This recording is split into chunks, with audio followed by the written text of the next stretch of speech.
Amen. Rodi wakhe njalo. Ngibhekisa imshayizana igama likaJesu. Program director sengijuluke kangaka kodwa senankinga. Amen. Program director worshipers for such a beautiful ministry nabo bazama ngezandla igama likaJesu. Abafundisi abakhona and the guests abubaba abomama ogogo nomkhulu abobaba uSunday School okhokho Meloni shayi bezinsimbi ibandla lokuJesu alithandile siyalibingelela ngegama likaJesu. Amen. Amen. Vela ngimangali uma uzokwenza lenkonzo uamen uba ngale ndlela. Because it was now ukuthi uright kodwa makhela wena.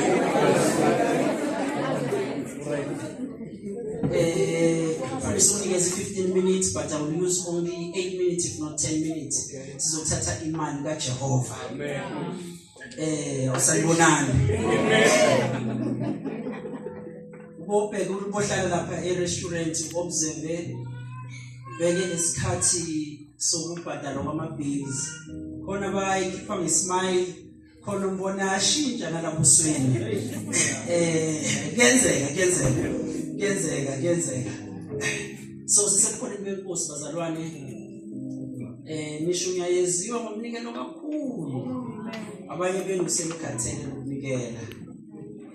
Let me just mention few things with our living scripture. Incwadi kaMshumayeli 10:19, Ecclesiastes chapter 10:19. Ma ngitholile uthi amen. Mausayifuna to wait. Ecclesiastes chapter 10 verse 19. Thank you Nolumi basinikeza icinema experiences hlelele enkozweni egameni likaJesu. Amen. Ecclesiastes chapter 10 verse 19. Yes, Mshumayeli chapter 10 verse 19. Because seduze nakuthi kena uzothatha imali umfundisi namhlanje.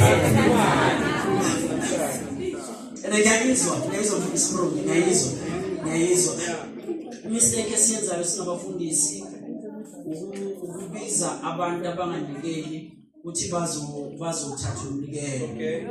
Nami ngisazoyilungisa lapha ekhaya ukuthi legeke enganikeli bazo welcome mara bangangeni la ekuthatheni umnikelo.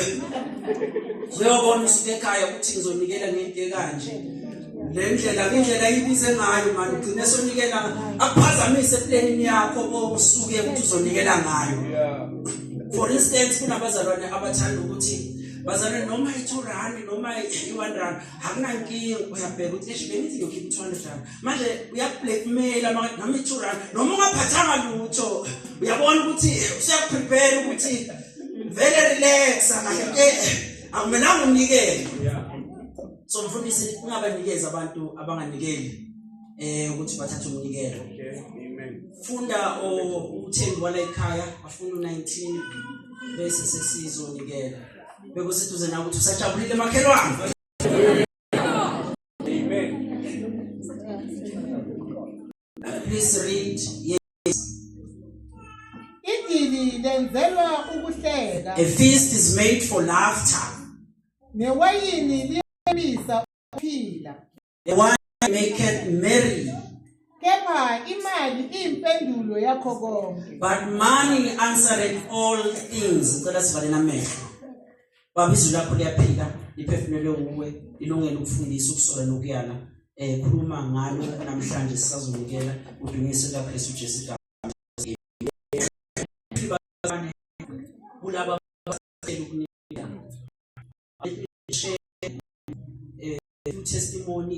Testimony, but a few enlightenment on how these things work. So nature respond to principle. Come on, class. Amen. Nature respond to what? Our tutoring firm it has skyrocketed as a result of giving. So what I will teach today, it's what worked for me. some doors akavulwa umthandazo kuphela, but some doors avulwa ukunikela. Alright. Bese ke manje ngicela ukukhuluma nalabo mfundisi uMrodi abathi sinikelile mfundisi lezinto abakhuluma ngazo laba abathatha umnikelo thina azenzeki kithi. So sesikhathele, we are tired of giving.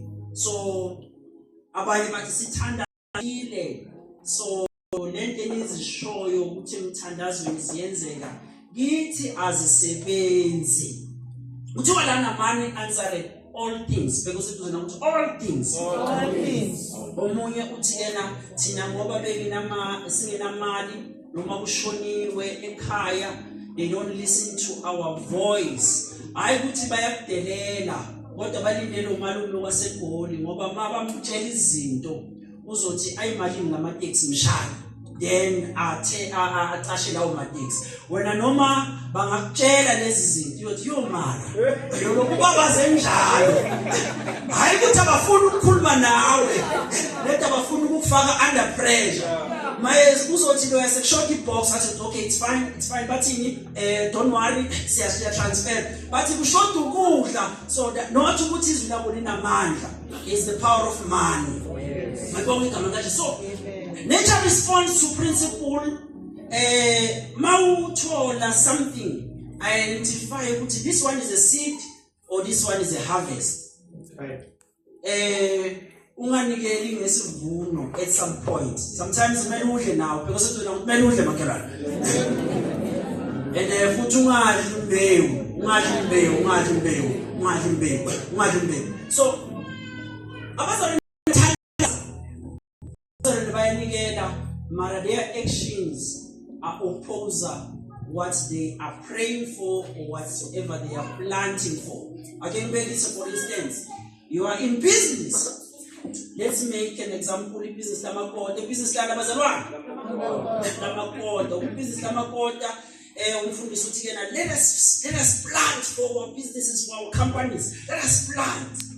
Siyahamba siyanikela unikele business labo. Mara wena, you don't honor the principles of asebenzayo ku business lamakota. Number one, i-place yakho yamakota ina hygiene, awashintsha amafutha for 2 months, ufuna sithenga amakota wakho, masithi siyalapha usifakela amakota ngama-night dress, siyabuya masithi siyahlafuna sithi phapha sihlangane nephela lapha kule kota yakho.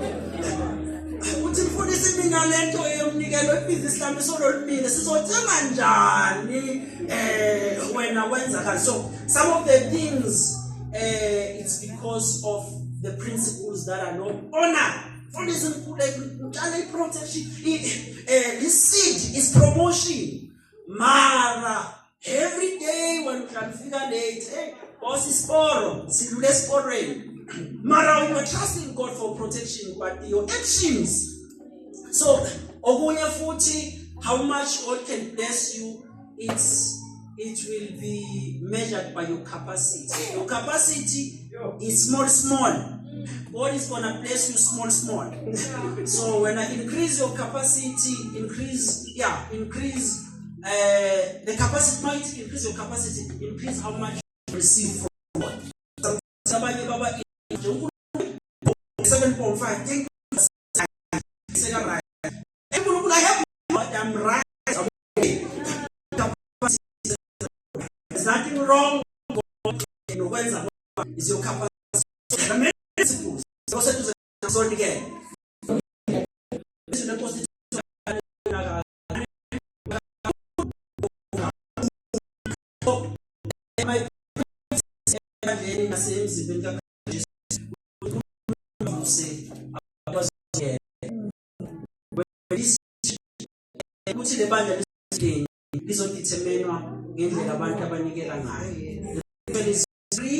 But to expand, it needs abantu abazonikela, because sengizoqala ukunikela bakhe.